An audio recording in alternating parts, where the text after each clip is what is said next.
Vamos a ver otro tipo de filtro diferente, el que vamos a denominar como filtro muesca o filtro notch. En este caso vamos a hablar de un filtro de tipo FIR.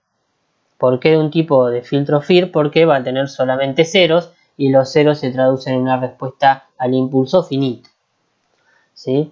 Este caso es justamente el recíproco al resonador que vimos anteriormente. En este caso la transformada Z de mi filtro va a estar dada por esta expresión de segundo orden. Y vamos a ver cómo se comporta el filtro notch.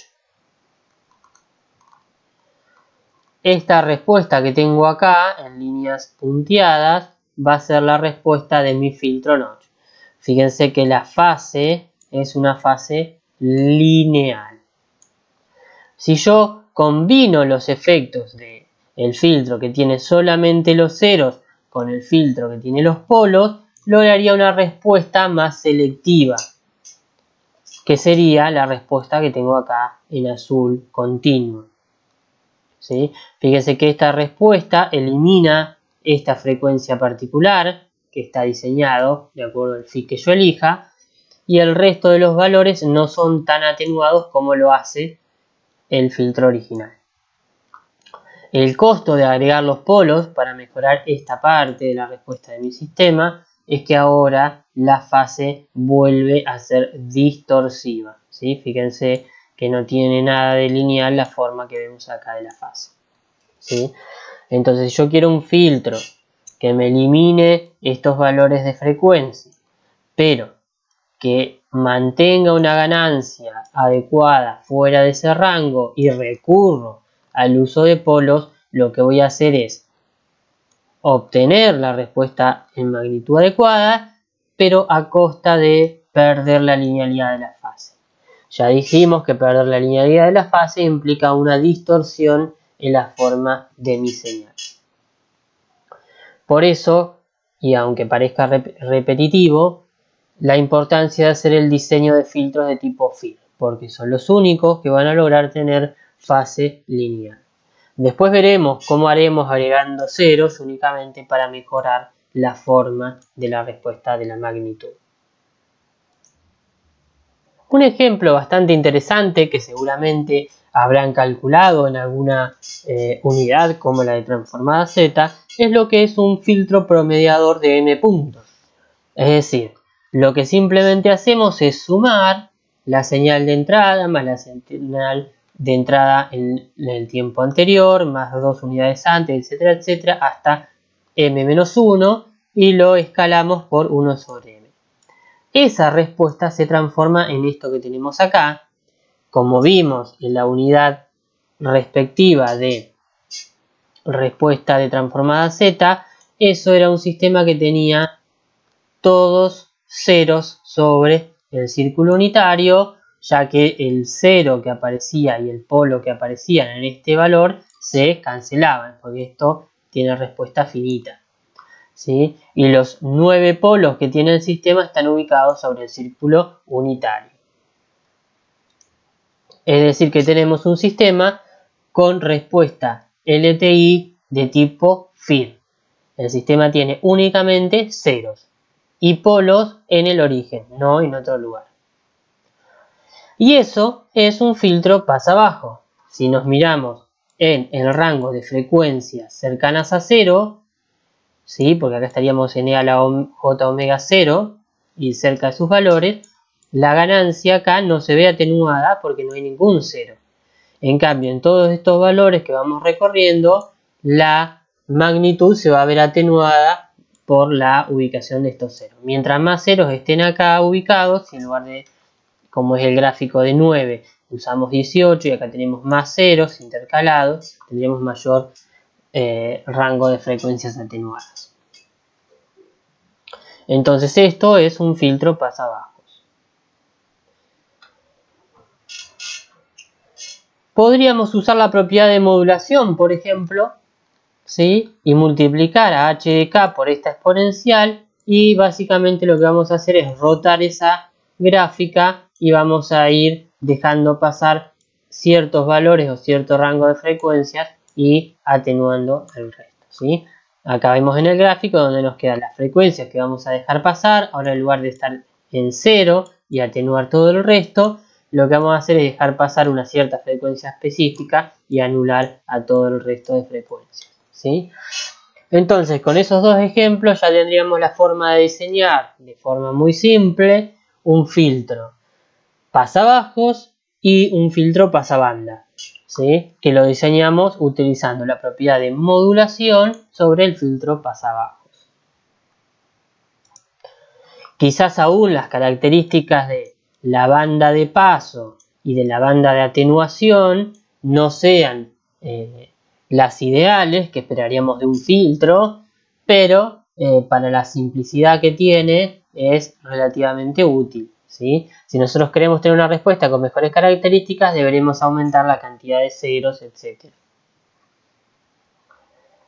También podríamos hacer uso de la propiedad de usar un producto por un coseno. Entonces lo que vamos a lograr es la respuesta del filtro desplazada hacia un lado en frecuencia y desplazada hacia el otro, y haríamos un filtro con las características que tenemos acá.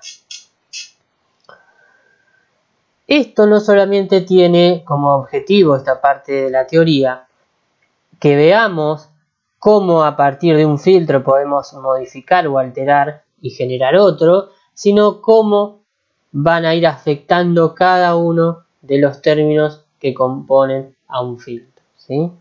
En este caso, una característica fundamental de esto que estamos viendo acá es que si mantenemos la cuestión de filtro FIR, es decir, no aparecen polos que no estén en el origen, vamos a mantener la linealidad de la fase y por lo tanto no vamos a distorsionar en fase, ¿sí? Y únicamente vamos a tener una distorsión asociada a que esto no es plano, ¿sí? Después vamos a ver, cuando diseñemos filtros FIR, cómo hacemos para que en el rango de interés la respuesta sea lo más plana posible.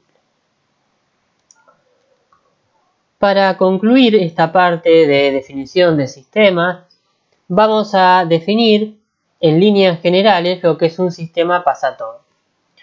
Un sistema pasatodo va a ser aquel cuya ganancia sea constante, ese es el caso más trivial, pero además que pueda tener un retardo puro, ¿sí? Una demora. Este sistema en principio parecería relativamente simple y sin una utilidad mayor en el diseño de filtros, pero si nosotros consideramos, por ejemplo, la ubicación de polos y de ceros complejos conjugados uno del otro, vamos a ver que estos sistemas cumplen con la condición de tener una ganancia constante y un retardo puro. ¿Y para qué o con qué utilidad podemos hacer uso de esto? Porque a un sistema que no tenga la condición adecuada en cuanto a sus polos y sus ceros, podemos agregar polos y ceros complejos conjugados respecto de los que deseamos y a partir de ahí hacer alguna estrategia para diseñar un filtro que tenga al menos la característica de ganancia que queremos.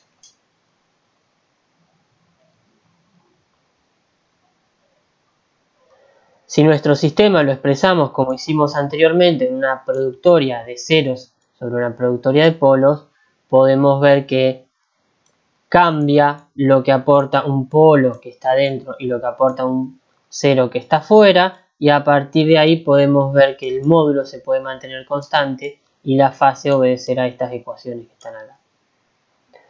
Sin profundizar demasiado en ese punto, podemos ver, por ejemplo, un sistema de segundo orden con esta característica, ¿sí? Donde esta forma de expresar el polinomio y esta que está acá conjugada nos van a dar la condición de un sistema de segundo orden pasatodo, ¿sí? Donde tendremos una demora, pero la ganancia en frecuencia se va a mantener constante.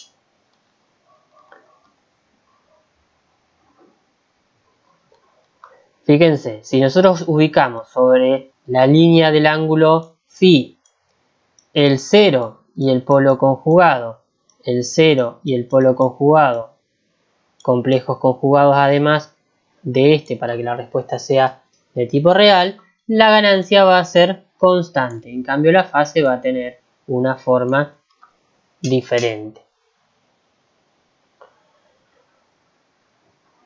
¿Cuál es la utilidad de este tipo de filtros pasatodos? La utilidad surge a partir de necesitar hacer la inversa de un sistema. Para eso vamos a ver lo que es la invertibilidad y lo que son los sistemas de fase mínima. Si nosotros tenemos un sistema LTI con respuesta H de Z, es decir, un sistema que a partir de X me genera la salida Y, nosotros quisiéramos determinar de forma inequívoca cuál es el sistema que a partir de que ingrese Y como entrada, la salida sea X. Ese sistema estaría dado por H inverso de Z, es decir, por la respuesta inversa de H de Z. Es decir, que ese sistema debería satisfacer la condición de que la respuesta al impulso de H de N por H inverso me dé justamente un impulso. Si lo miro en términos de la transformada Z, es que el producto de la respuesta del sistema por la respuesta inversa del sistema sea 1. Si yo logro eso, lo que voy a poder hacer es que si tengo o conozco cuál fue el sistema que me distorsionó o me modificó a la X y me dio la salida Y, voy a poder agarrar la señal Y, pasarla por el sistema inverso y recuperar X. Eso es lo que yo haría con un ecualizador, ¿sí? Mi señal de audio, de imagen o lo que sea pasó por un sistema H que me la distorsionó y yo la requiero recuperar exactamente igual que como era antes, X, en el caso de ausencia de ruido, voy a usar el sistema inverso. Veamos qué condiciones tiene ese sistema inverso. Si simplemente lo que hago es despejar de la expresión que tenemos acá, el sistema inverso va a tener esta condición. Va a ser 1 sobre H de Z, con lo cual me van a quedar invertidos los polos de los ceros. Es decir, el sistema inverso, sus ceros son los polos del sistema y sus polos son los ceros del sistema original. Con lo cual voy a tener un problema, porque si tenía ceros dentro del círculo unitario en el sistema original, ahora en el inverso los voy a tener fuera del círculo unitario. ¿Eso qué implica? Que si yo tenía un sistema H de Z que no tenía ningún problema de estabilidad, por ejemplo, y tenía ceros dentro del círculo unitario o ceros afuera, no me afectaba la estabilidad, pero cuando haga el inverso, H inverso de Z, puede generárseme un sistema inverso inestable. Y eso sí es un problema porque por más que yo multiplique el sistema inverso por el sistema original, si bien en la teoría y en la matemática se me puede cancelar, en la realidad no. Porque cuando la señal pase por un sistema inverso, ya sabemos que siempre un pequeño ruido va a existir, una pequeña diferencia entre el numerador y el denominador, entre lo que quieren multiplicar entre H y H inverso, y voy a terminar teniendo un sistema que es inestable. Entonces, ¿cómo puedo hacer para corregir ese problema? La condición por definición va a ser que para que el sistema inverso sea causal y estable, los polos y los ceros de H de Z deben estar dentro del círculo unitario. Y los únicos sistemas que satisfacen esa condición son los que se denominan de fase mínima. Eso, de acuerdo al gráfico que habíamos visto hace unas filminas atrás, estaba dado por el aporte que hacían los ceros o los polos dentro o fuera del círculo unitario. Como esos son los únicos sistemas que cumplen la condición de tener un sistema inverso, causal y estable, lo que vamos a hacer es lo que se denomina como descomposición en sistemas de fase mínima y fase de tipo pasatodo. Es decir, vamos a generalizar para la mayoría de los sistemas que no cumplen esta condición. Y vamos a ver cuál es el costo o cuál es el problema que se nos genera a hacer esta conversión. Entonces, a modo de resumen, vamos a considerar lo siguiente. Nosotros tenemos un sistema que se llama h de z. Ese sistema entró una x y me la modificó dándome una y.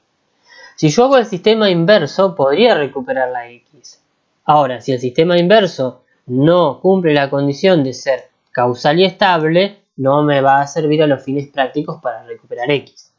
Entonces lo que vamos a hacer es descomponerlo de alguna manera y buscar un sistema que tenga ciertas condiciones para poder recuperar lo mejor posible la señal x. Entonces, una característica importante es que todo sistema yo lo puedo separar siempre en uno de fase mínima y un pasatodo. De ahí viene la definición que vimos antes de pasatodo. Simplemente es para trabajar con esta expresión que vamos a usar ahora. Consideremos a modo de ejemplo, después lo podemos generalizar, un sistema h de z que tiene un 0 ubicado fuera del círculo unitario en 1 sobre a conjugado. Entonces lo que podemos hacer es factorizarlo como un h1 que es de fase mínima, tiene todos los polos y ceros adentro, y dejamos acá este término que era el que tenía el 0 afuera del círculo unitario.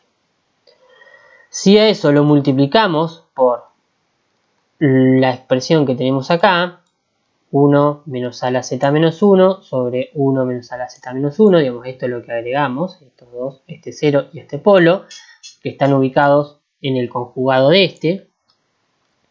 Vamos a poder pensar en este sistema de acá, que tenemos a la derecha, como un sistema pasatodos, porque es un sistema que tiene el 0 y el polo complejos conjugados uno del otro.